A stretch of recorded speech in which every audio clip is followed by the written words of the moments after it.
Okay, Honors 11 for Friday, the 20th. We're going to continue kind of self-editing our Pride and Prejudice theory paper. So today I'd like to go over using quotes correctly, also within your sentences, and citations as well. All right. So when using quotes, when we don't change anything within the quote itself to present tense, but when we're writing that somebody is talking or said something, then we need to keep that present tense. So for example here, Austin writes or Jane says, okay, and then you would use your quote right after that, as long as it's grammatically correct, of course. So if we choose to do that, then we need to make sure that we have a comma. On the other hand, if you write that Lizzie says that, Mr. Bingley says that, Austin tells us that, then we don't need a comma, and you would just use your quote right after that. So go back and look at your body paragraphs and see that you did that correctly. Another thing that we need to take a look at are SAQs, right? Standalone quotes. We just can't take the whole quote right out of the novel and put it right in our paper. Okay, we need to incorporate it into a sentence in some way, shape, or form. So you can either have an introductory phrase, or you can have, a phrase at the end. Says Austin, page number. So again, this is something we've worked on all year. It shouldn't be a surprise, but go back and take a look at those things. So there's an example right below. Lizzie tells Mr. Darcy that she doesn't need to beg for a partner. Okay, and I'm making these quotes up. I'm making these page numbers up. So just be aware of that. Okay.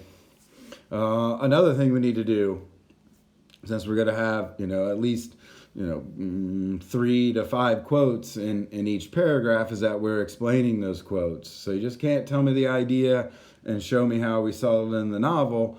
We need to explain it. So look back at your topic sentence. And ask yourself, how does this quote relate to what I'm trying to argue? How does this show that Collins and Charlotte are in some sort of relationship based on commodities, from a Marxist standpoint?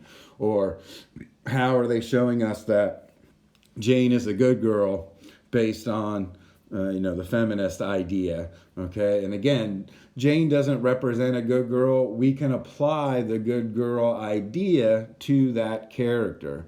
Okay, so try to pay attention to that, and remember that Austen did not write this book with Marxism and feminism and Freud in mind. Okay, so keep to our mantra. Idea, evidence, explain. And move on to the next point, move on to the next point, move on to the next point. All right. So speaking of quotes, you should have one from Tyson in each body. Okay, that kind of sets up the idea. I would start with that. It can go other places in the paragraph, but that just makes sense. Okay, this is the theory. This is the idea. This is what Tyson says. So then you can show me those examples from the novel. So let's try to have a minimum of 2 and hopefully no more than 4. It's not necessary. If you had 3, that would be perfect. But I understand, depending on which character and which idea and which theory, you might only have a couple of examples there. Okay, so like I said, let that be your goal with each body paragraph. And again, we should already have that done when we did those proposals, a couple weeks ago, a month ago. Okay. So the last thing we need to worry about for today are citing correctly. Okay, so again, it's just an author's last name and page number. There's no comma, there's no P period, there's nothing there. So there's a couple of examples. And always our period is going to go at the end of the sentence, at the after the citation itself, never before. There should be nothing really in front of the citation ever, unless it's a weird circumstance where your quote is a question or it maybe has an exclamation point, but that's a rare occurrence. Okay, so just work around that. Or if you have any questions, obviously email me or look back at your other papers. Okay. And then, of course, those citations, again, at the end, not directly after. All right. So double check for these things before turning in your essays. I guess we'll make it due, today here on Friday if you're ready to roll. If you're not, turn it in on Monday. There's not going to be any penalties for late work from here on out. So, get done what you can get done. And next week, I plan to move us on to the importance of being earnest. So hopefully you brought your books home. If not, I can probably find you, or you can find a PDF online. I'm pretty sure there's one. So I'll start looking for that and post it if I haven't already, because I've done so much.